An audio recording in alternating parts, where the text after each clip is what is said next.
Olá, caros ouvintes, sejam bem-vindos a mais episódio aqui do vosso podcast Conversa, o vosso podcast Política. Pois é, e estamos aqui para comentar mais um debate que aconteceu, então desta vez na TV, e que opôs Marcelo Rebelo de Sousa a João Ferreira. Foi um debate pequenino, portanto este já não foi um debate de meia hora, foi um debate de 20 minutos, e fazer aquilo que eu faço sempre, que vocês, enfim, mandam mensagens a dizer que adoram isto. Não consigo perceber muito bem porquê, mas pronto, se vocês ficam felizes com isto, eu faço aquilo que vos faz feliz. Ora bem, isto, portanto, foi aquilo que eu escrevi. Há aqui um grande vazio por parte do João Ferreira. E depois aqui uma outra segunda parte mais preenchida. Portanto, o que importa nós aqui analisarmos isto, que foi um debate morninho, portanto, não tão morno quanto foi da Marisa Matias, um bocadinho, se calhar 2 graus acima, por assim dizer, não teve muito mais calor do que isso. Eu devia ter, hoje, dia 4 de janeiro, ter gravado entrevista com o André Ventura, mas André Ventura foi para uma reunião, não foi possível de se gravar episódio, mas é curioso de ver outros compromissos que ele fez e manteve-los na agenda. Enfim, vale o que vale, portanto, fica a aguardar à espera que venha alguém contactar-me agora para se reagendar e, obviamente, as vossas perguntas serão colocadas futuramente. Combinado já está para sexta-feira o Team de Rãs, o Vitorino Silva, portanto, vai sair brevemente publicação para vocês, então colocar as vossas perguntas ao Vitorino Silva. E, portanto, o que é que nós tivemos neste debate? Estes debates começam a cansar a questão da lei de bases da saúde e a questão do Marcelo Rebelo de Sousa tem aqui uma grande cartada que lança quando começam-lhe a morder os calcanhares. E aqui o João Ferreira foi um debate polido, gentleman, no sentido de ninguém falava por cima do outro, mas lá está, isto depois deu que fosse morninho porque acabam os dois a concordar um com o outro. Apesar de João Ferreira fazer ali dissociações e dizer que vincar ali mais a ideologia do PCP. Ora, vamos lá então. A ideia do João Ferreira é retirar os privados daquilo que é a oferta de saúde. E aqui ele faz a questão da dicotomia, a questão da etimologia, da semântica daquilo que é o Sistema Nacional de Saúde. E, portanto, para João Ferreira, o Sistema Nacional de Saúde é apenas aquilo que é a oferta pública, mais a questão social. Portanto, as Santas Casas da Misericórdia, por exemplo. Mas para ele é retirar os privados, porque os privados apenas os privados não devem ser sustentados, são palavras dele, não devem ser sustentados porque apenas visam a procura do lucro. E, portanto, que depois em situações de pandemia afastam-se. E isso é verdade. Nós olhámos para o início da pandemia e nós tivemos muitos hospitais privados, ou grupos de hospitais privados, a dizer que não queriam receber os doentes Covid. Ou se queriam receber os doentes Covid, tinha que ser um preço muito mais caro. E aquilo que a ministra, na minha opinião, fez bem, é vocês recebem o mesmo, o serviço que nós iremos pagar, iremos dar tanto dinheiro quanto nós damos a um hospital público. E, portanto, eu acho que aí tem que ser, porque aqui não se pode, em situação de pandemia, não pode haver lucro a ser ganho. Lamento, mas não pode ser, e nós sabemos das aproveitamentos vários que existiram durante esta pandemia, também de muita gente. Eu denunciei aqui muitas vezes no podcast, muitas mercearias que se aproveitaram disso, as vendas de máscara, os preços estavam exorbitantes, o álcool gel também, enfim, vocês sabem. Recentrado então aqui, o Marcelo Rebelo de Sousa vem que promulgou a lei de base a lei de bases da saúde, mas que ainda relembra que votou o SNS. Portanto, aquilo que já tinha, um discurso que já teve com a Marisa Matias, portanto, não há aqui nada de sustentante aqui. Depois, João Ferreira tem aqui umas declarações interessantes que têm a ver com a valorização dos trabalhadores. Não se esperava outra coisa diferente e João Ferreira, aquilo que tem sido a sua dinâmica, tem sido valorização dos trabalhadores e respeitar a Constituição. Estas têm sido as premissas, os dois principais vetores por parte de João Ferreira. Ora, aquilo que ele diz aponta uma crítica ao facto de Marcelo Rebelo de Sousa ter dito que 615 euros era um valor razoável para salário mínimo.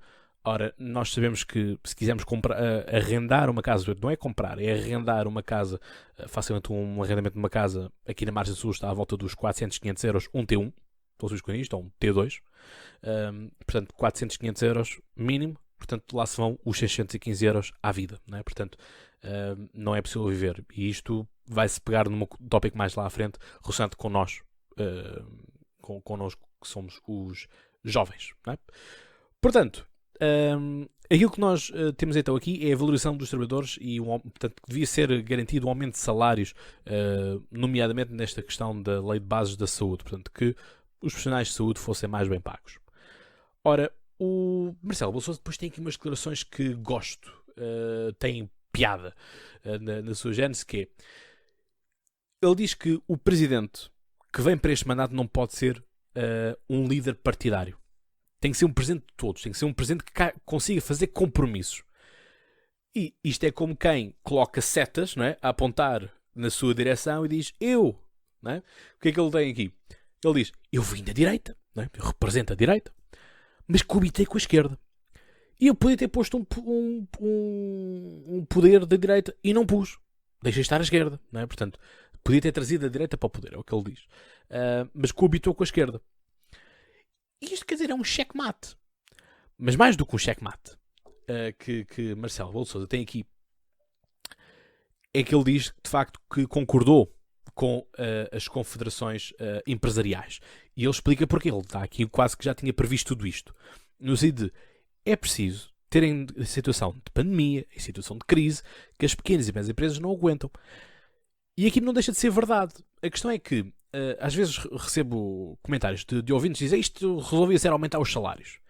A questão é, aumentar os salários faz com que a tia Maria da mercearia tenha que aumentar o seu próprio salário, mas também abdica do seu salário, mas tem que abdicar dos seus funcionários. Ora, se o salário for 750 euros, eu não sei se a tia Maria consegue pagar 750 euros só de salários. Fora depois de ter que pagar o aluguer da loja, ter que pagar a publicidade se as fizer e pagar também aquilo que são os fornecedores. Portanto, ficamos aqui, não é? Isto, eu concordo, atenção, eu concordo que 615 euros não é nada a nível de salário, mas que é muito difícil nós falarmos disto e de nós olharmos para a situação. Eu lembro-me na altura do Fernando Ulrich, que era o líder do BPI, ter dito que aumentar o salário mínimo nacional é estragar a vida aos pobres. E eu percebo, porque os pobres estão cá em baixo e, apesar do salário mínimo ser baixo, se nós aumentamos aquilo que é o diferencial, aumentamos o espaço que existe entre estas duas classes. Não é? Não justifico, não estou a dizer que ele tem razão, mas consigo compreender. Eu acho que na altura ninguém o quis compreender nessa parte. Estamos com a Troika, portanto isso foi uma declaração que caiu mesmo muito, muito mal. Portanto, não estou aqui a justificar, estou apenas a fazer-vos entender essas declarações e vocês agora pensarão naquilo que vocês quiserem. Ora, depois isto vem aquilo que Marcelo Rebelo de Sousa vem dizer, que é uma coisa é o possível, outra coisa é o ótimo social.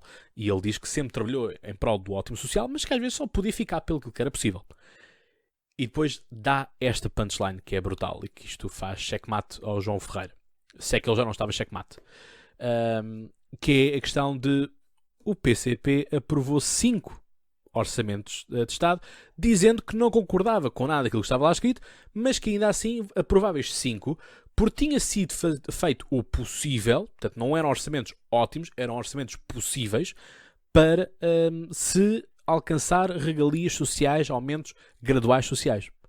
E aqui é a verdade, e portanto temos aqui este aplicar do possível versus o ótimo, e como as coisas são diferentes e nem sempre, não é nunca, mas nem sempre são coabitáveis. Portanto, é por aí. Vamos então para a outra parte de Folha. Portanto, já virei aqui a Folha onde há mais consistência. E aqui é a questão então do Procurador João Guerra, em que Marcelo claramente está desconfortável, basta apenas vermos o discurso em que ele está a falar e fala de lado, portanto já não é... Vocês vão de reparar que quando um candidato está a falar, Marcelo Rebelo de Sousa esbugalha os olhos, não é? Está ali, parece que está a querer hipnotizá-lo para trazer para si, para não permitir que haja, fazer pressão, basicamente, não é? Portanto, é fazer pressão ao outro oponente. E portanto, aquilo que ele fala é que houve as cartas de demissões, ficou tudo esclarecido, que teve a reunião com o Primeiro-Ministro, que o Primeiro-Ministro reforça a sua confiança na Ministra, e depois já vou falar de relação ao moderador, deixo o moderador para o fim. Gostei do Pedro Mourinho, e que, portanto, o Presidente não pode exonerar só porque sim, tem que exonerar a pedido do próprio Primeiro-Ministro. Mas nós temos que há pedidos e pedidos, não é? Portanto, as coisas são assim, portanto, porque não dizer ou façam que a Ministra se demita ou carregue no botão. Neste momento, Marcelo Rebelo de Sousa não pode carregar no botão, portanto, tem os seus poderes mais limitados, portanto, apenas pode vetar leis, como poderá acontecer com a eutanásia. Mas é isto que nós temos e, portanto, ele vem aqui e reforça-se na Constituição. Portanto, vai fazer um pescar de olho ao João Ferreira. O João Ferreira diz que isto tudo tem que ser apurado e que o Presidente da República deve facilitar as partes a apurar.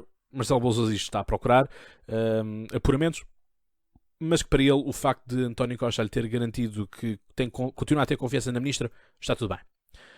Ora, isto é um Primeiro-Ministro que está maniatado pelo Presidente da República. O Presidente da República está maniatado pelo Primeiro-Ministro. Portanto, enfim, há muito a fazer. E João Ferreira, obviamente, que toca no ponto disto manchar a imagem de Portugal lá fora. E sobretudo, quando nós temos a presença da Comissão Europeia, quer dizer, todos os holofotes estão automaticamente virados para nós, ou viraram-se maioritariamente agora para nós. Depois é a questão do referendo, antes de passarmos àquelas duas perguntas que são colocadas, uma a cada um, pelo próprio debatedor, e portanto tem a ver com o referendo da eutanásia. Marcelo diz que depois logo decide, portanto tem que chegar o diploma, e quando o diploma chegar e ouvir, vai falar, vai pensar, depois logo decide se aprova, se não aprova a questão da eutanásia. E portanto aqui a questão do referendo também não é tocada por ele. Pedro Mourinho toca aqui mais no João Ferreira, porque enfim, o João Ferreira acabou por... eu percebi, acho que vocês também perceberam o que é que o João Ferreira queria em relação à eutanásia e a questão do referendo, mesmo apesar daquela cilindrar de André Ventura. E portanto, o que é que nós temos aqui nesta parte? Ele continua a dizer que é respeitar o Parlamento. Apesar de o PCP até ir à bola com a ideia do referendo, ele diz que tem uma posição pessoal e portanto não se desvia dela. Portanto, esta é a parte. Depois, o João Ferreira faz aqui o enquadramento de valorizar a Constituição, e que gosta muito da Constituição e que não pode falar de todos os pontos da Constituição, mas que fala de um dos tópicos da Constituição, que é a questão da Constituição proteger e falar sempre da igualdade de género, que deve-se procurar a igualdade de género entre homem e mulher. E depois outra coisa que é a questão da proteção dos jovens, ou seja, que os jovens têm que ser criados mecanismos que ajudem os jovens a emancipar-se mais, que consigam alcançar mais. E, portanto, pergunta ao Marcelo Rebelo de Sousa, portanto, candidato e presidente, como é que pretende ajudar nesta parte. Ele diz que a igualdade de género tem estado a avançar, tranquilo da vida, e depois diz que o presidente sempre esteve com o Parlamento, e com tudo que o Parlamento quer a propósito dos jovens, que o Presidente da República apoia. Portanto, daqui é o que temos. Este tipo de respostas a mim não me satisfazem.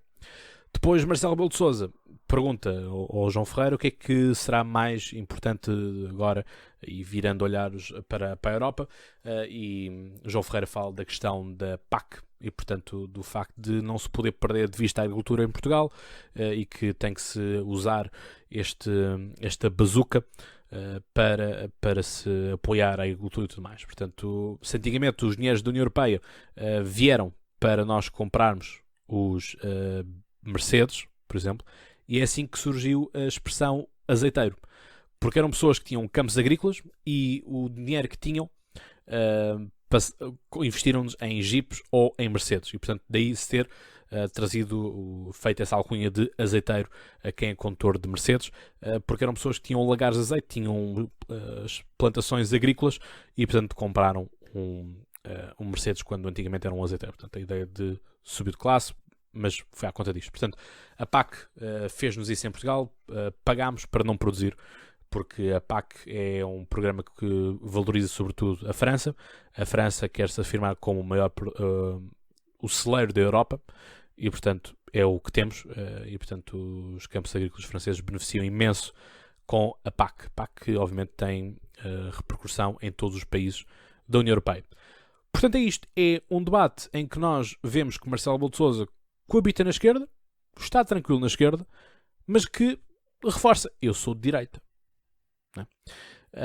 Só que lá está, ele tem olhado muito pouco para a direita, diz que é preciso termos uma direita forte, uma direita que esteja pronta para chegar ao poder no sentido de ser alternativa, mas que ainda assim, enquanto Presidente, vai fazer tudo o possível para que haja uma confiança e que haja um equilíbrio, uma estabilidade com o atual governo. Portanto, a ideia de o governo daqui não sai. É o que temos. Para um candidato que é apoiado pela direita, acho que falta muito. Isto retomando aquilo que foram as minhas percepções sobre o CDS. Eu acho que o CDS teria feito muito bem em ter feito avançar Adolfo Mesquita Nunes na sua corrida presidencial. Adolfo Mesquita Nunes, sabemos que tentou esse apoio junto da IEL, Iniciativa Liberal. Não foi possível. Acho que foi mau para a Iniciativa Liberal, no sentido de a Iniciativa Liberal teria um candidato mais forte. Todavia, seria um candidato não próprio, portanto não tinha o ADN 100%. Não era um pedigree. Todavia, o CDS abdica disto e, portanto, pergunta-se depois como é que tem 0,3% de intenções de voto. Mas depois processa-se a ERC, como se a ERC ou as televisões ou os jornais tivessem culpa de que apenas 0,3% da população quisesse votar no CDS. Mas o CDS historicamente sempre foi castigado nas sondagens, portanto aqui nada de novo.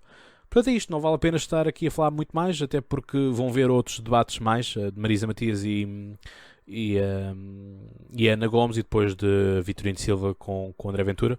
Portanto, esses serão os próximos. Portanto, hoje, que isto irá sair dia 5 de janeiro, tens 3 episódios para ver. Fartura.